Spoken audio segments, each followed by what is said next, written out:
Hello everybody, hope everybody's well. I'm just unboxing an iPhone 12 Pro Max in Pacific Blue. I got one earlier for myself, iPhone 12 Pro Max in gold, but this I got as a present for my son. It's an iPhone 12 Pro Max in Pacific Blue, 128GB memory. Should be exactly the same, but like I said, just the memory. And my contract was on EE, but my son, he wants to go for Vodafone. So opening the phone up now. Just got it delivered today.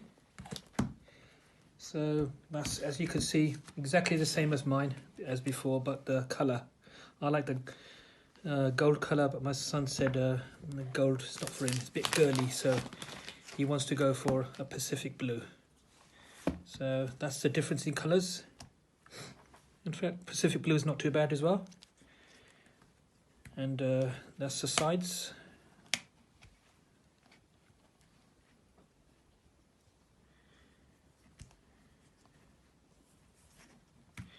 Just get the screen cover off. There.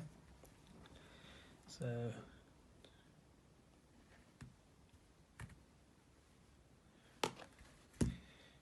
just the same as mine, like I said, 128GB. My one was 256. It's a nice finish as well, the Pacific Blue. But my son wanted the gold one, but they're out of stock. And they said it's going to take quite a few weeks and you couldn't wait any longer. So I said, okay, I'll get you this one then instead. So edges very nice and shiny, and like I said, the camera quality is just the same as mine. And he goes, I wanted the top of the range one, so I got him this one. And it just comes with the wires. Naturally, the headphones you have to buy separate, and just a little pin there to open up to put the SIM card in. And apart from that, that's it. Thank you.